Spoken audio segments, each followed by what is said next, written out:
ശബരിമല ഇടത്താവളത്തിൽ നടക്കുന്ന എന്റെ കേരളം പ്രദർശന വിപണന മേളയിൽ ഫയർ ആൻഡ് റെസ്ക്യൂ ഡിപ്പാർട്ട്മെന്റിന്റെ പവലിയനിലും ആളുകൾ ധാരാളമായി എത്തുന്നു. ഇവിടെ ഫയർ ആൻഡ് റെസ്ക്യൂ ഡിപ്പാർട്ട്മെന്റ് ഉപയോഗിക്കുന്ന രക്ഷാപ്രവർത്തനത്തിന് ഉപയോഗിക്കുന്ന ഉപകരണങ്ങൾ പരിചയപ്പെടുത്തുക എന്നതാണ് ഇവിടെ ഉദ്യോഗസ്ഥർ ചെയ്യുന്നത്.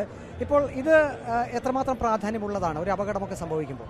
അതായത് നമുക്ക് ചിലപ്പോൾ ചില സ്ഥലങ്ങളിൽ ബിൽഡിംഗ് കൊളാപ്സ് ഒക്കെ ഉണ്ടായിട്ട് ലിഫ്റ്റ് ഉപയോഗിക്കാൻ പറ്റാതെ വരുമ്പോൾ, അല്ലെങ്കിൽ സ്റ്റെയർ കേസിന്റെ ഉപയോഗം ഇല്ലാതെ വരുന്ന സമയത്ത് നമുക്ക് ഉയരങ്ങളിലുള്ള രക്ഷാപ്രവർത്തനം, അതായത് ചിലപ്പോൾ ഫയർ ഫൈറ്റ് ചെയ്യുന്ന ഒരു സന്ദർഭങ്ങളിൽ അല്ലെങ്കിൽ അവിടെയുള്ള ആളിനെ താഴേക്ക് എത്തിക്കുന്നതിനൊക്കെ വെർട്ടിക്കൽ റോപ്പ് റെസ്ക്യൂ എന്നതിന് പറയാം. അപ്പോൾ നമുക്ക് വളരെ ഫ്രീ ആയിട്ട് മുകളിൽ കയറുന്നതനുസരിച്ച് ലോക്ക് ആയിക്കോളും.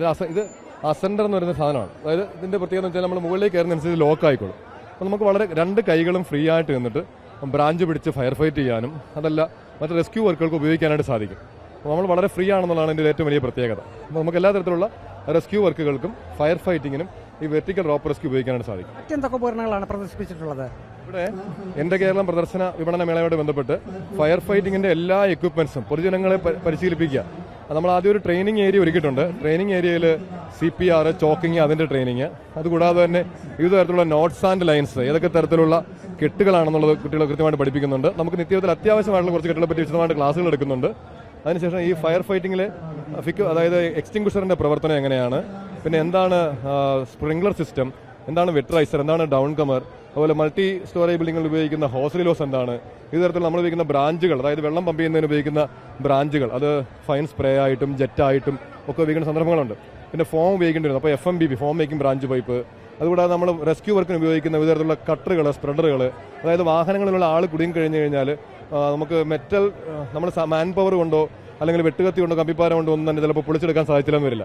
അപ്പോൾ അതിന് മെറ്റൽ പാർട്സ് കട്ട് ചെയ്യുന്നതിന് ആവശ്യമായിട്ടുള്ള ഹൈഡ്രോളിക് റെസ്ക്യൂ ടൂൾസ്, കൂടാതെ ഈ പൂർണ്ണമായിട്ടും ഇലക്ട്രിസിറ്റി, വൈദ്യുതി നഷ്ടപ്പെട്ട സ്ഥലങ്ങളിൽ ഉപയോഗിക്കാനുള്ള ഇൻഫ്ലേറ്റഡ് ടവർ ലൈറ്റ്, നമ്മൾ അസ്കാ ലാമ്പ് എന്ന് പറയാം, അത്തരത്തിലുള്ള അസ്കാ ലാമ്പുകൾ, പിന്നെ എന്താണ് വെള്ളത്തിന് അടിയിലുള്ള രക്ഷാപ്രവർത്തനം എങ്ങനെയാണെന്ന് കാണിക്കുന്ന സ്ക്യൂബ സെറ്റുകൾ, പിന്നെ റോപ്പ് റെസ്ക്യൂ, അതുകൂടാതെ പുറത്ത് നമ്മൾ ബർമ ബ്രിഡ്ജ്, അതായത് വെള്ളപ്പൊക്കമോ ദുരന്തമോ ഒക്കെ ഉണ്ടാകുന്ന സമയത്ത് പൂർണ്ണമായിട്ടും ഗതാഗതം തടസ്സപ്പെടുമ്പോൾ, അത് റോഡ് ഗതാഗതം തടസ്സപ്പെടുന്ന സമയത്ത് കയറ് വഴി, റോപ്പ് വഴി ഒരു പാലം നിർമ്മിച്ചിട്ടുണ്ട്. അതിലൂടെ സാധാരണ ജനങ്ങൾക്ക് അത് അനുഭവവേദ്യമാകുന്ന രീതിയിൽ ബർമ ബ്രിഡ്ജ് ഉപയോഗിക്കാനുള്ള സംവിധാനം, പിന്നെ അതുകൂടാതെ സിവിൽ ഡിഫൻസിന്റെ സേവനം. അപ്പോൾ എന്തൊക്കെയാണ് ഇത്തരത്തിലുള്ള മുഴുവൻ കാര്യങ്ങളും നമ്മൾ സെറ്റിലിരിക്കുകയാണ്. STF, സ്പെഷ്യൽ ടാസ്ക് ഫോഴ്സ്, ഫയർഫോഴ്സിലെ മൗണ്ടനിയറിംഗ്, സ്ക്യൂബ, അതുപോലെ തന്നെ വിവിധ തരത്തിലുള്ള രക്ഷാപ്രവർത്തനങ്ങളൊക്കെ ഏകോപിപ്പിക്കാനായിട്ട് ഇപ്പോൾ രൂപീകരിച്ചിട്ടുള്ള STF, അതിന്റെ പ്രവർത്തനങ്ങൾ. അങ്ങനെ ഫയർഫോഴ്സ് എന്തൊക്കെ ജനങ്ങൾക്ക് സേവനങ്ങൾ ചെയ്യുന്നുണ്ടോ അതുമായിട്ട് ബന്ധപ്പെട്ട എല്ലാത്തിൻ്റെ ഒരു ഡെമോൺസ്ട്രേഷനും, പിന്നെ അവർക്ക് ആസ്വാദികരമായ രീതിയിൽ പസിൽസ്, ഗെയിംസ്, പിന്നെ നമ്മുടെ ഫയർ സ്യൂട്ട് ഇടുന്നതിനുള്ള, ഫയർ സ്യൂട്ട് എക്സ്പീരിയൻസ് ചെയ്യുന്നതിനുള്ള ഒരു സെൽഫി കോർണറൊക്കെ ഉണ്ട്. പിന്നെ BSL, ബ്രീത്തിങ് അപ്പാരസിൽ ധരിക്കുന്നതിന് ആവശ്യമായിട്ടുള്ള സംവിധാനങ്ങളൊക്കെ ഉണ്ട്. അപ്പോൾ ഇത്തരത്തിലുള്ള മുഴുവൻ കാര്യങ്ങൾ ഇവിടെ ഒരുക്കിയിട്ടുണ്ട്. അദ്ദേഹം ഒറ്റ ശ്വാസത്തിൽ എല്ലാ കാര്യങ്ങളും പറഞ്ഞു. പത്തനംതിട്ട ശബരിമല ഇടത്താവളത്തിൽ നടക്കുന്ന എന്റെ കേരളം പ്രദർശന വിപണന മേളയിൽ വലിയ ജനപങ്കാളിത്തമാണ് അനുഭവപ്പെടുന്നത്. പ്രത്യേകിച്ചും ഫയർ ആൻഡ് റെസ്ക്യൂ വിഭാഗത്തിന്റെ ഈ പവലിയനിൽ അവർ ഉപയോഗിക്കുന്ന ഉപകരണങ്ങൾ എന്തെല്ലാമാണ് എന്ന് കാണുന്നതിനുള്ളൊരു ആകാംക്ഷയാണ് സാധാരണക്കാർക്കുള്ളത്. വീഡിയോ ജേർണലിസ്റ്റ് അജി കുടുംബനൊപ്പം reporter Praveen Purushothaman, in reporter, Pathanamthitta.